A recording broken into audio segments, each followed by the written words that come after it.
Caring what other thinks is a cage, and few of us have already thrown that key away a long time ago. Hello and welcome. You are listening to the Lama podcast. I'm Gunjan. I'm Rajiv. Um, Raji, we have talked about social conformity. We've also talked about Milgram's experiment, obedience to authority. I want to talk about people who are, I don't want to say antisocial because it gives a very negative connotation, but those who are non-conformist. The characteristic they have, the high locus of control these people have, and the traits that they demonstrate The non-conformists by choice or by somebody else's choice. by influence.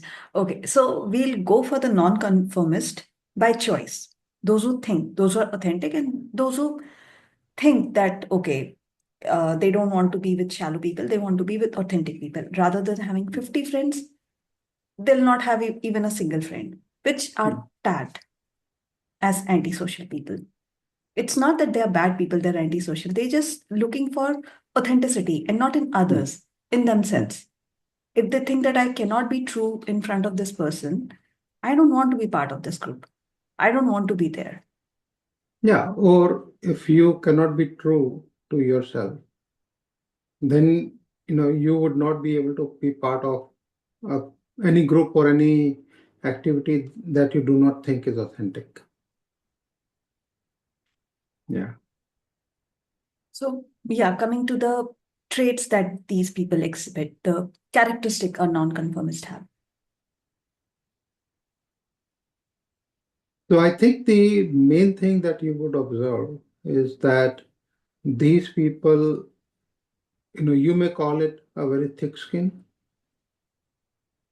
because they don't, like you said, the beginning quote, right? So they don't care what anybody thinks.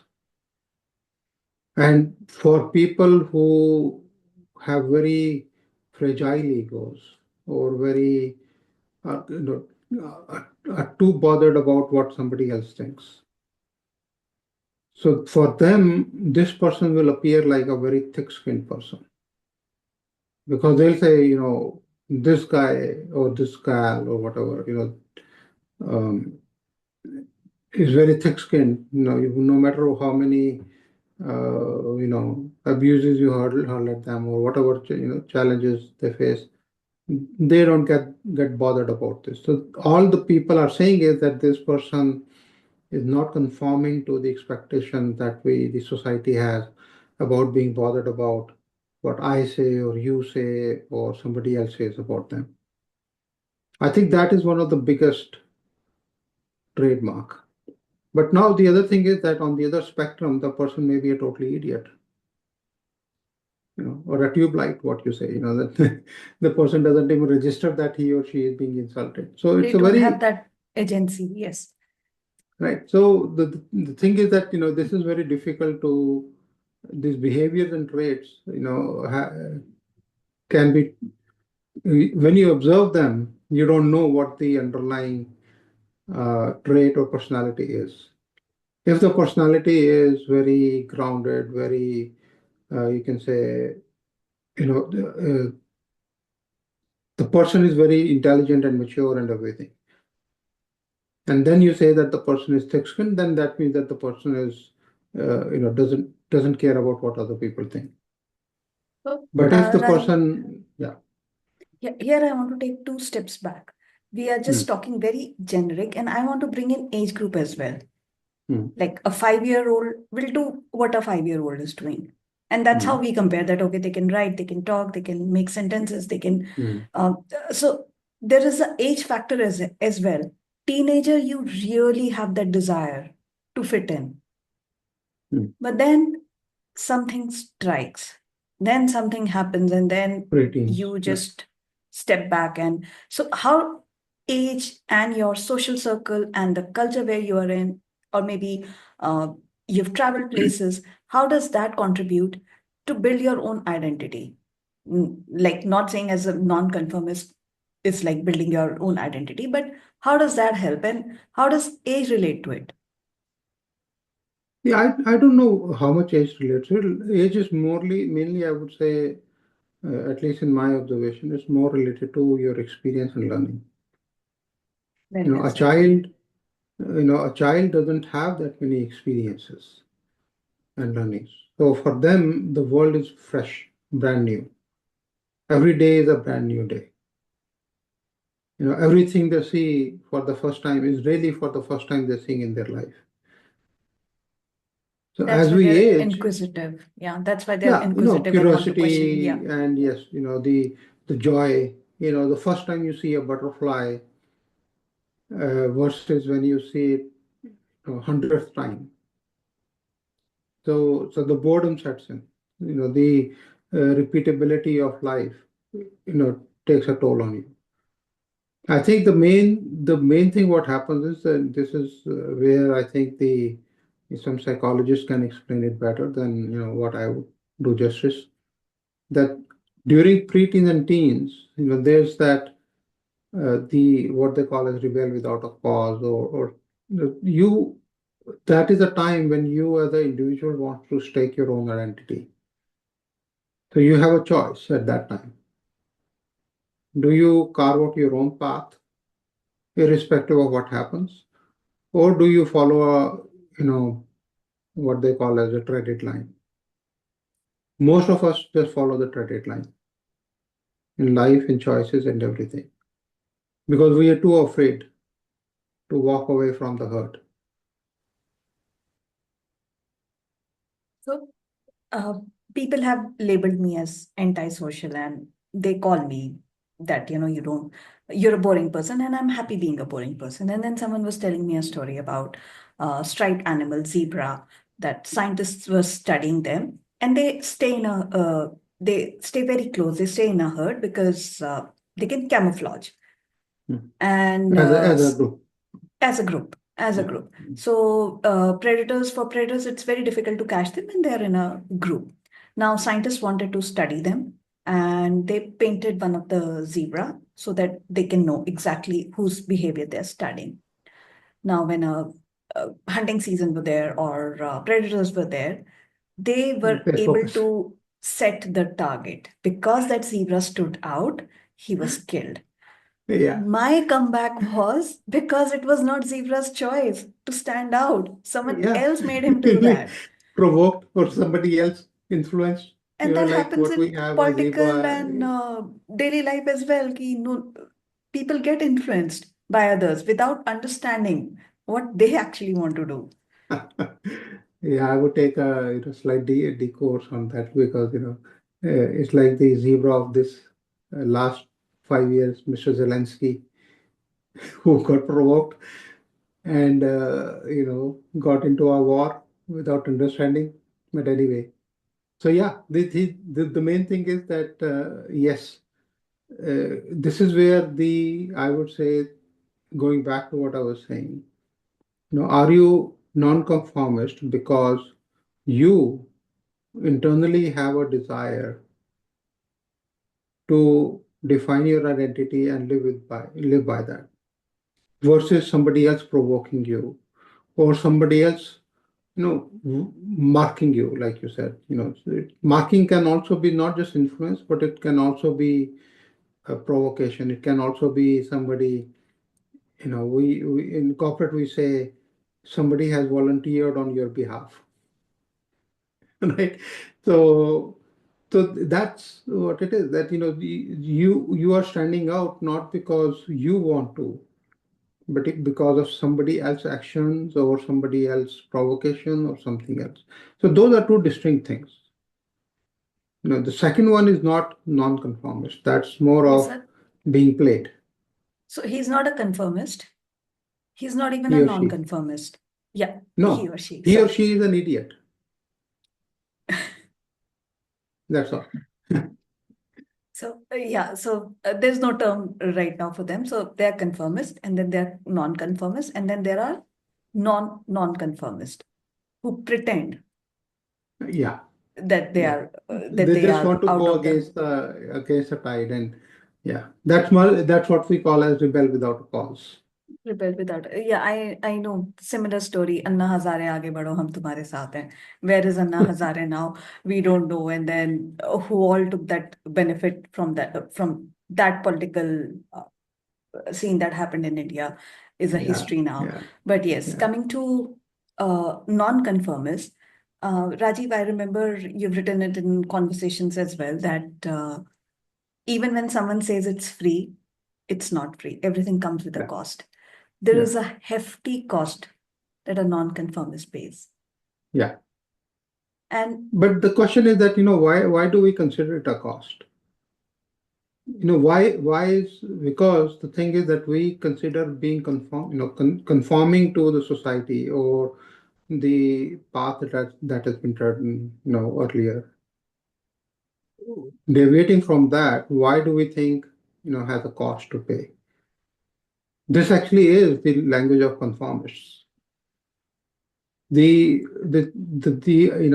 I don't remember the story or the context that you may refer to, but the main thing that uh, I have believed in is that you need to define the path you want to take, and then whether it is conforming to the society or not conforming to society is a byproduct, because you may want to take a path that aligns with the society social norms, but that is a choice that you have made, not because. So this is where the subtlety of the psychology and this behavior comes in, that the what is the reason behind your thinking and your actions. And if it is just to conform to the society, then yes, you fall in one bracket versus the other. And there will be challenges. Being a non-conformist, I can tell you, has a lot more challenges. But the I would say reward of being a non-conform, I don't even consider non-conformist. I say being the reward of being true to yourself are much, much, much more than the rewards of appeasement and the rewards from conforming and getting liked by everybody around you and so forth. so, in short, you just want to say that these people are not looking for any external validations. No, And it really does not matter. it does not matter. It okay. Uh, so have you, as a non-conformist, or you don't want to label yourself, there has to be a downside as well. Well, no, define downsides. What is downside? You have no friends? No, that really does. I mean, again, you'll rather have true friends rather than, but maybe access to the information or No, you will have access to the information. Why being a why would non being a non-conformist hinder your access to information? because you're not part of that social group, you're not part of those discussions. Oh, You rumors. are, You mean to say the gossip and rumors? That's waste gossip of is time. ex maybe yes, no, maybe I don't know, but yeah, it can be a stress buster sometimes. Yeah. So then you plug yourself in. See, it is the human behavior. This is where I think people go wrong. They think that you act one way today is exactly the same way you will act every day, which is not true. You have the right to choose how you want to act today. In the same situation, today you are with your friends and you don't want to be part of the gossip group. You walk away, but tomorrow, hey, okay, let me hear what's happening. It is your see that is what I'm saying. That you have the freedom to choose on an hourly, on a minute by minute, on a daily basis to figure out how you want to behave.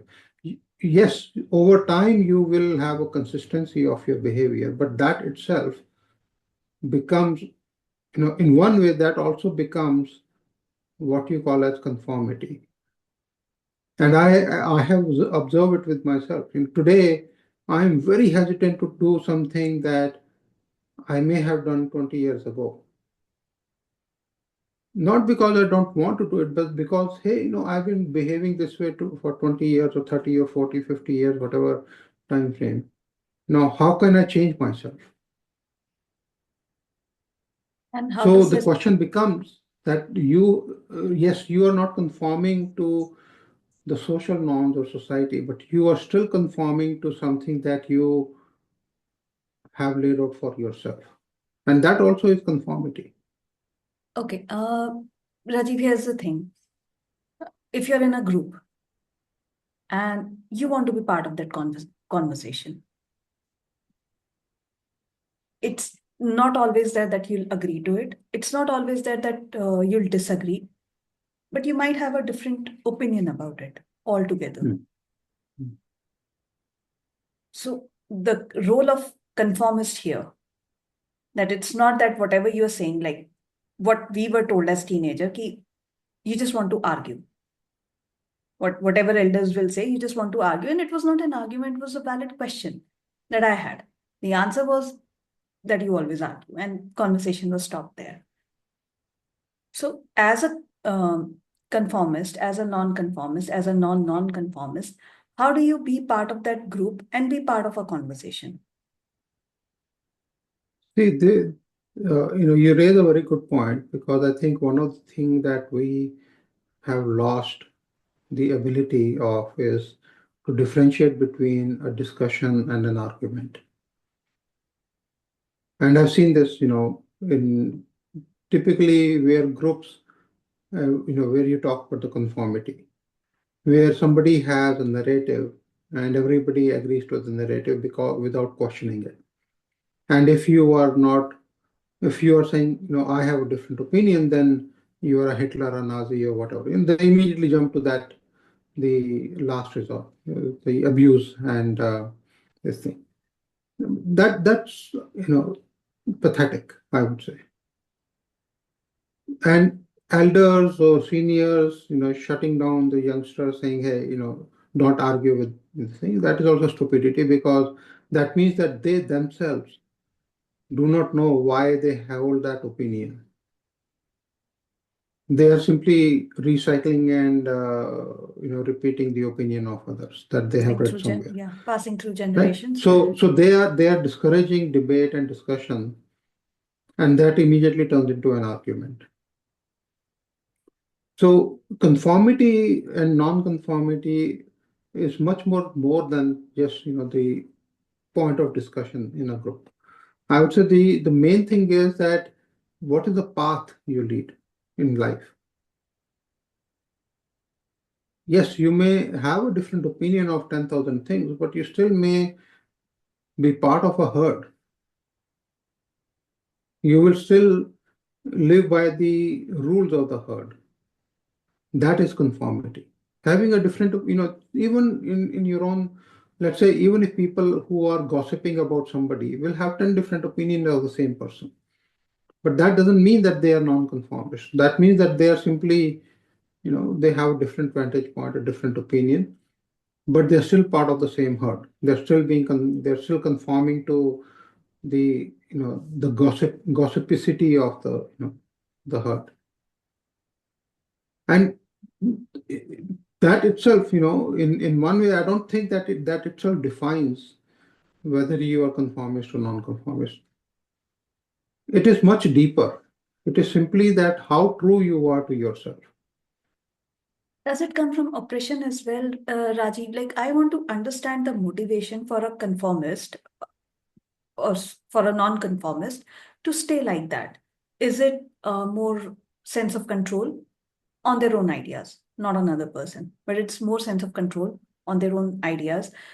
Is it more of authenticity, or is it just because that one person was oppressed so much that now that person doesn't want to listen to anyone and have their own opinions? Or the person got enough money, won the lottery, and doesn't give a shit anymore. We talked about it, the FU money. It accentuated who you are. So Yeah. now you have money and now you can Yeah. just, So, I don't think that there is one answer to that. And this is yes. why it is very complex. There Because isn't a let's question. say, Yeah, there isn't one question. How can I expect one answer to it? But yes, is it? And I know it's not a yes or a no, but then I know there is some sense of control, some yes, authenticity part that you're looking at, yes, and the it's overly used word childhood trauma, or that person was oppressed too much. no, no.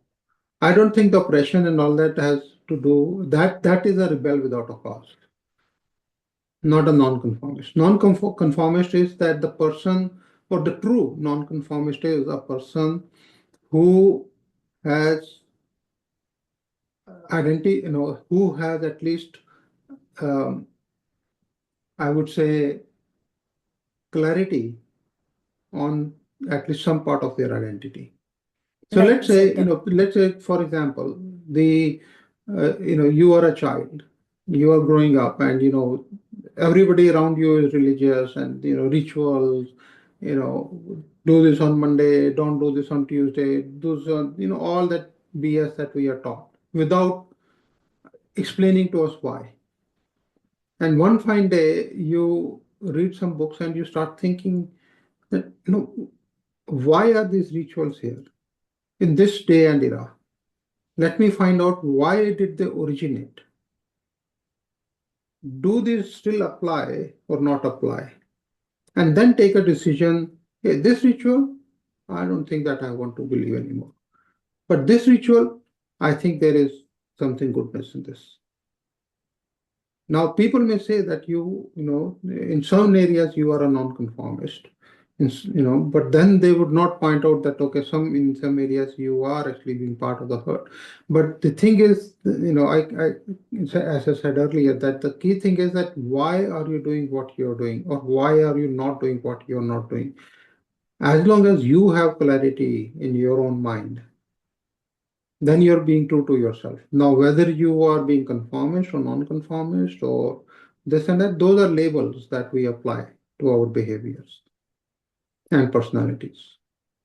Rajiv, saying it from a very personal experience, when I joined workforce after a long gap, I wanted to be part of that group.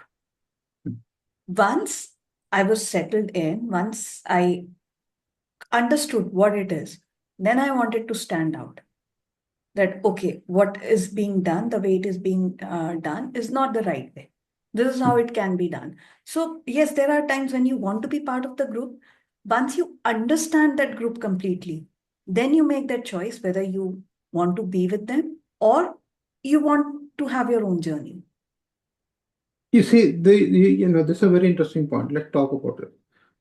You- Did you make that choice because you wanted to oppose what was being done versus you genuinely found a better way of doing something?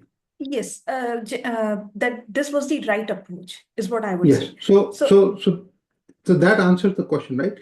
You are non-conformist because you have understood a better way. It's like, Buddha was non-conformist, Krishna, or Jesus, they were non-conformists. But all these spiritual figures, or even the leaders that we follow, they're non-conformists. Why? Because they define their own path. But does that mean that everything they do is non-conformist? No. You would observe that almost 80 to 90% of the things they do, you can say they are conforming to the social norms.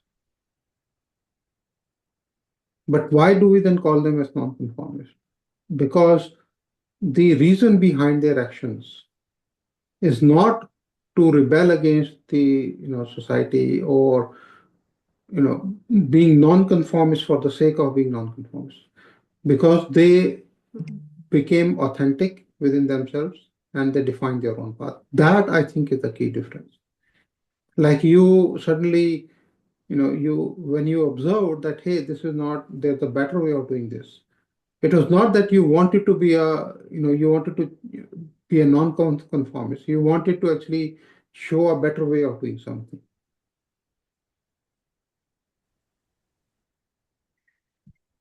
this reminds me of a movie, Rajiv.